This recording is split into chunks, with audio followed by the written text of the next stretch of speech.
All right, boom. Welcome back. Gabe the Great, man. We on two-a-days, bro. We on two-a-days. But, man, I'm feeling inspired. I think also because I just feel the time. Like, I sense the time.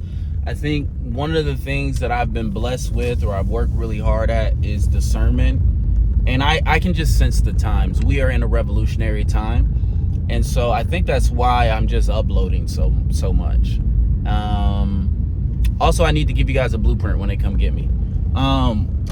Because I've pissed a lot of people off. Like, I've got a cult after me right now. I got the Oregon government retaliating against me, and now I'm crazy enough to start talking about Donald Trump and Elon Musk. So when they come get me, y'all need to know what to do. So I need to put these videos out. So hey, check this out. You cannot save democracy with democracy. It's not possible. Okay? Nor can you overcome immorality with what you call morality? Okay? The only way to save democracy is with power and force. It's the only way. You can't save democracy with democracy. This is why when people go, oh, hey, we just gonna buckle in for the next 4 years, y'all don't get it. You're not gonna have another election for a presidential election for a while. Like, y'all don't get it. Like, I've always said this, and a lot of people don't like this, but in my opinion, evil people have a better relationship with the truth than moral people. Because what moral people do is, number one, I say this all the time, the number one person you lie to is yourself. And the first thing that moral people do, or righteous people, or people who pursue morality do, is they lie to themselves about who they are, right? Right now, there's some Christian man beating himself up because he beat his meat. Because he's convinced himself that it is, I did that and it's wrong and I have a sinful nature and that's what's wrong with me. And because I have a sinful nature, I can't stop. No, nigga, you like titties, dog. You make 1,500 sex cells per second, my guy. There are not enough women on this planet for you. Literally. You make 1,500 sex cells per second. That's why you want to beat your meat so much. That's why, dog. There's literally not enough women for you. But an evil person doesn't beat himself up about beating his meat. An evil person, matter of fact, he goes out there and he rapes. I'm not condoning that. I'm not saying do that. But what I'm saying is he's more honest with himself, because he goes, this is what I want to do. I want to take sex from this person, and that's what I want to do. So he's honest with himself. The reason why it's hard to beat immorality with morality is because oftentimes the first thing that moral people do is they lie to themselves, and they tell themselves that they're better than they are. And then what they do is they lie to themselves about the world. Oh, well, the world is supposed to be this way. It's supposed to do this. It's supposed to do that. But that's not the way the world is. The way the world is the way the world is. And what a lot of people do is they tell themselves, okay, the world is supposed to be this way. Life is supposed to be this way. And then when it's not, they get upset at the external world instead of looking inside and go, stop lying to yourself. You are trying to impose your worldview on the world instead of accepting the world for what it is. The reason why evil people are able to manipulate is because they're honest about the people that are around them. Yeah, some of you guys are pushovers. Some of you guys are pushovers, and they know that, and so they treat you like a pushover. They know if I say these words, or if I agree with them, or make them feel good, they'll follow me. That's the truth. That is the actual truth. Okay?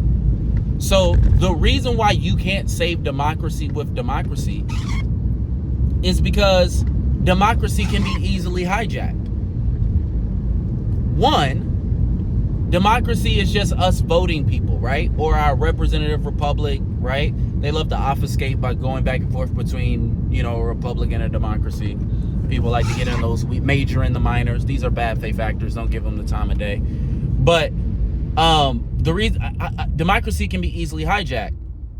One, when somebody votes, you just got to get somebody to vote for you. It doesn't matter how you get the vote.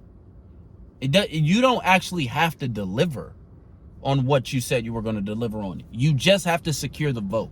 That's all you have to do, right? So if you secure the vote with money and ads, if you secure the vote with community work, if you secure the vote with speeches, if you secure the vote with a combination, whatever, you just have to secure the vote.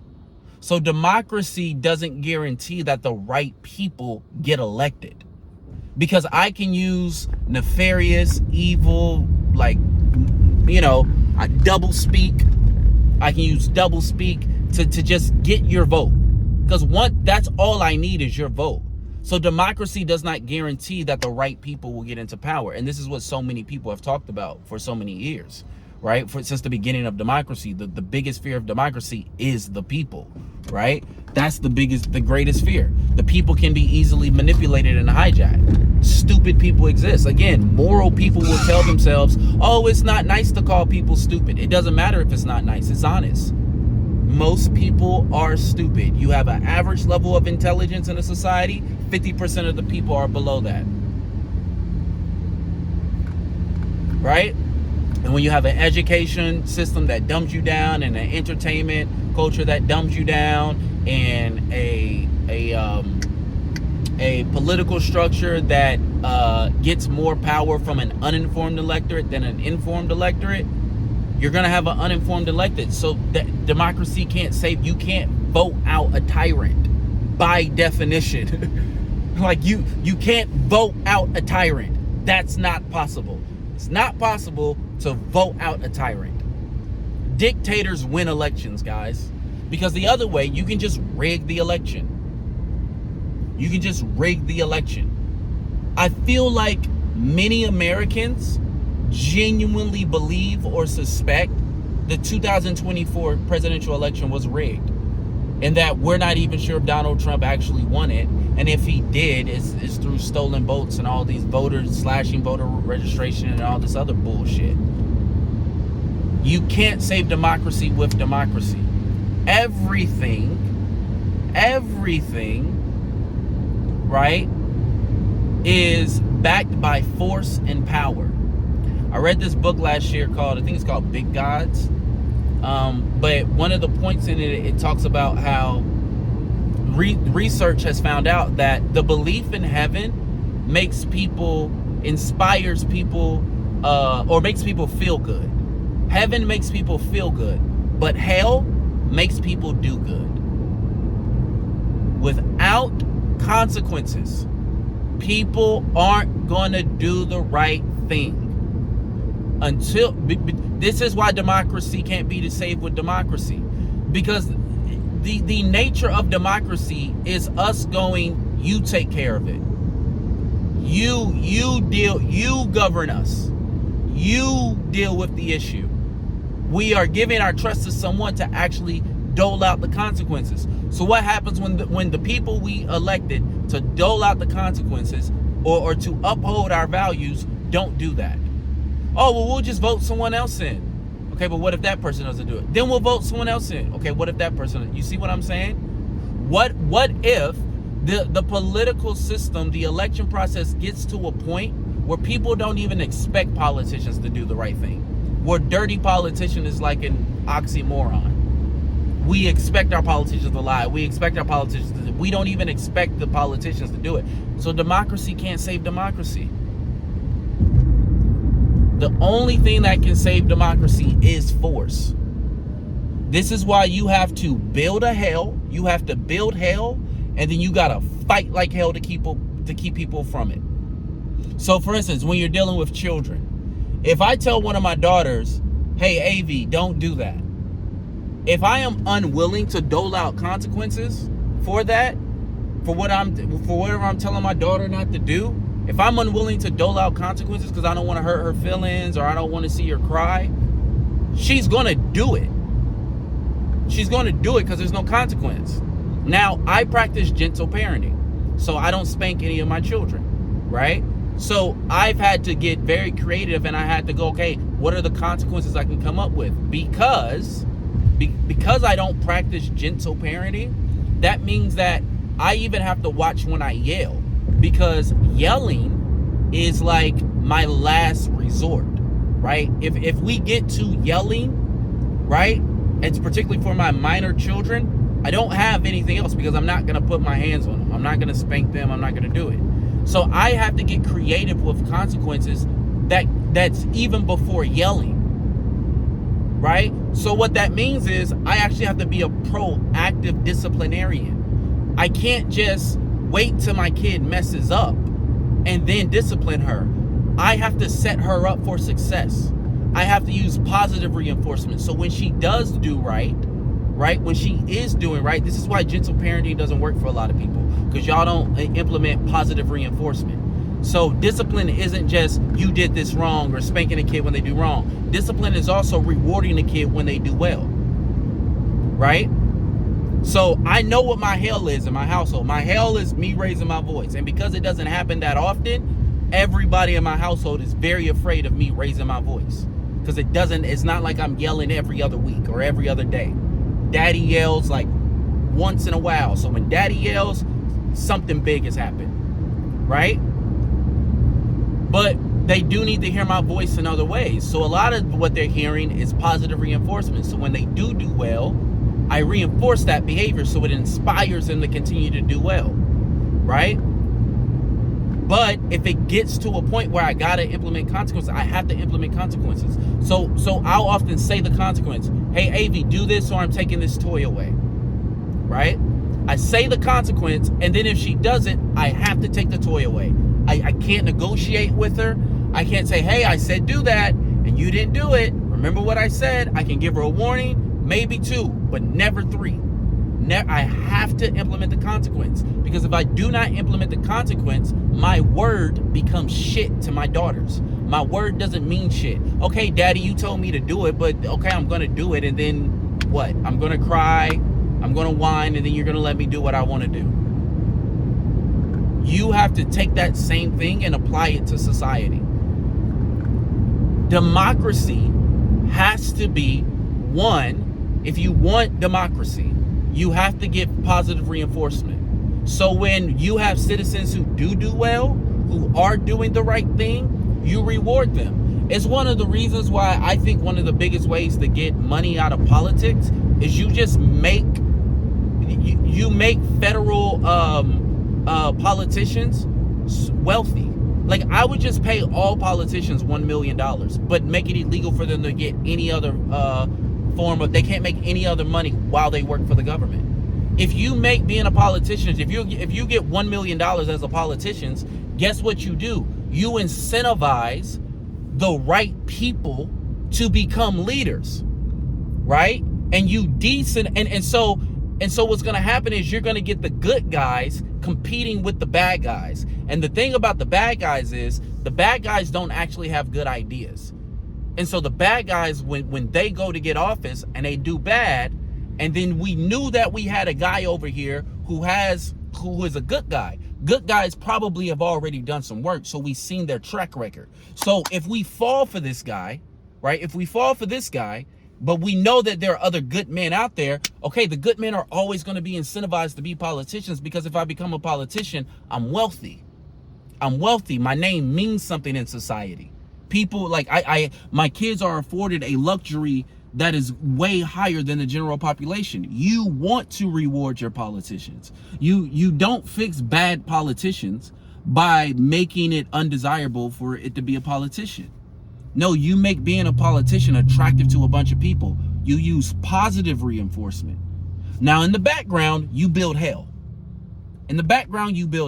So one of the things I think that America should do, I think treason should be punishable to the second generation. Meaning, if you convict somebody for treason, you should be able to kill their kids.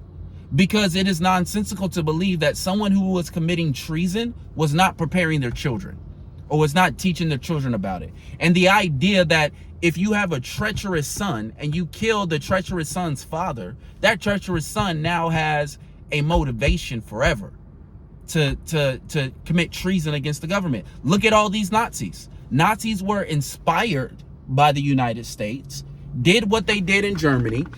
A bunch of them were allowed to flee to South Africa, flee to Brazil. And now what do we have? Now in the United States of America, You got all these wealthy billionaires who have ties to Nazis, whose parents and grandparents were Nazis. Peter Thiel, Elon Musk, right?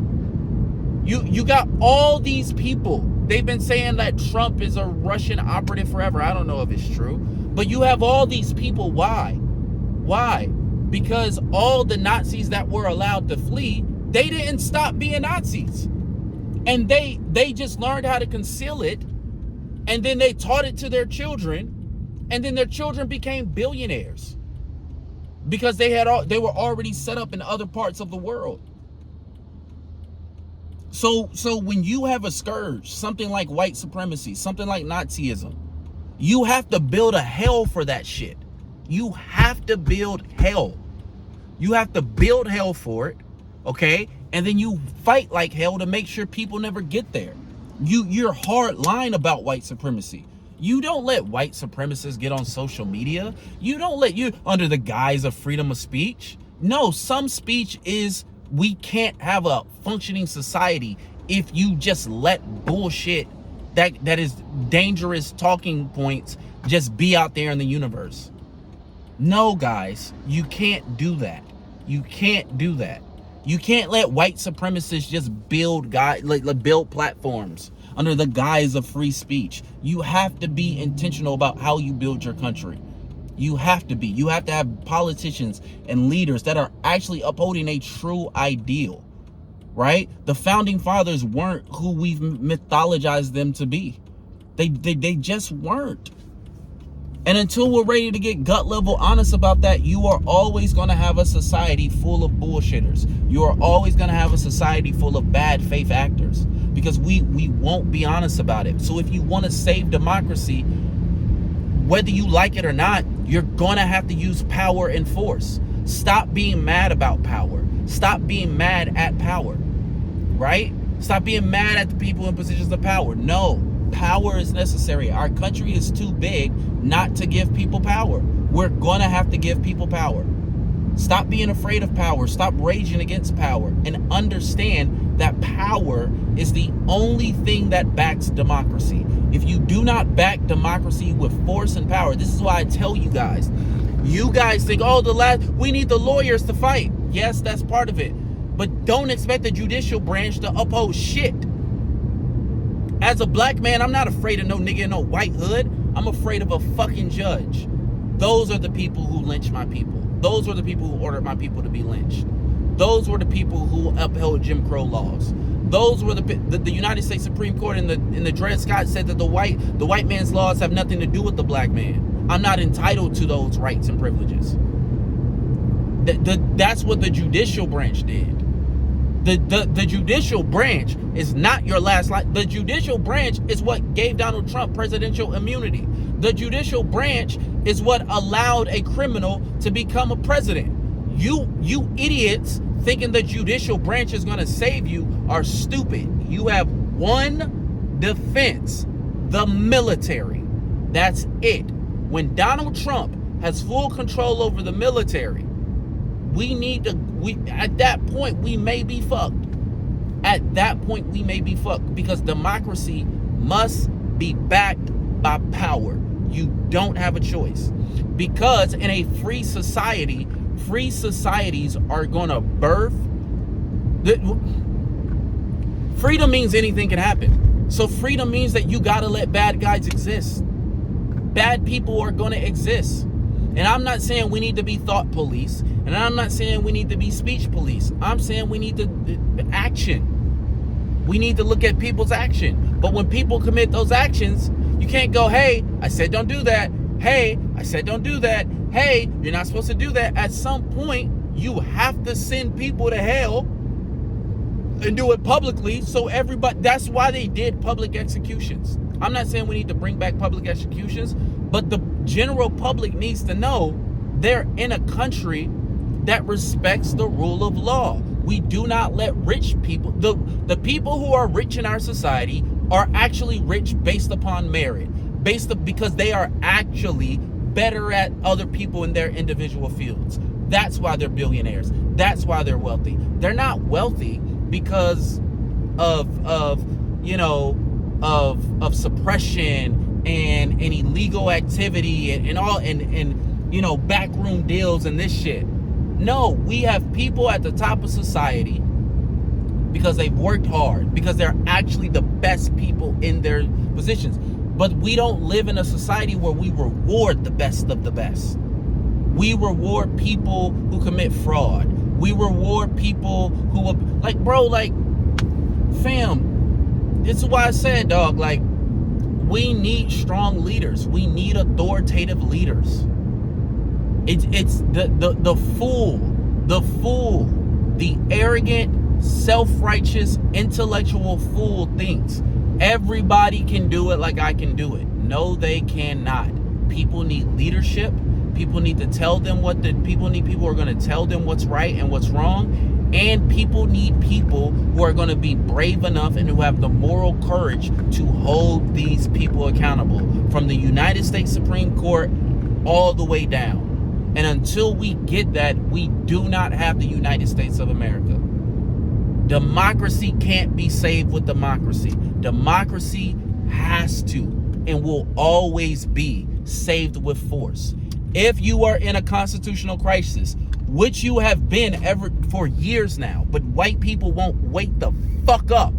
You've been in a constitutional crisis, you fucking idiots. You've been in one. You need to wake the fuck up. You cannot save democracy with democracy. Democracy can only be saved with power. Once he has the loyalty of the military, we are fucked. We are fucked. And I think the only way that you're going to get loyalty from the military is the military needs to see that there are people out there. There is somebody, a group of people, really just a person, not a group of people, because that's not how the military works. The military needs to see there is one person who is willing to step up and has the moral integrity and the moral courage to hold these motherfuckers accountable. Every billionaire who is associated with a Nazi or white supremacist party, every single person, no matter where they're at in society, from the highest to the lowest, no matter where they are at, no matter, we need one person who is going to hold them accountable. And this is why you need the common man to want to run for political office. This is why you want little kids from the hood. This is why you want little kids in a trailer park. This is why you want average, everyday people, because we're not connected to those motherfuckers. These are the people you want running. It's not emotional to hold the motherfuckers accountable for somebody like me. Holding Trump accountable is not emotional for me. Or for other people. It's not emotional. These are just motherfuckers fucking up my country. But when all your politicians come from the ruling class, when all your politicians either come from wealthy families or wealthy individuals, or they can't get in office until they get backed by somebody wealthy, you don't have a country, motherfucker. You have a ruling class that allows you to believe shit. You have a ruling class that allows you to believe shit. And their morals, you gotta understand, these are people who will kill people. Like, they are okay with slavery. They are okay with, genocide. Like, they don't care about killing other people. These are the people in charge of government. You are not appealing to their better nature. These are the kind of people you have to, when the Bible talks about purging the evil from amongst you, them motherfuckers. These people who are okay with genocide, these people who are okay with white supremacy, these people who are okay with Nazism, that's the evil you have to purge among you, because the rest of us can't survive if you don't. All right, love you guys. Bye.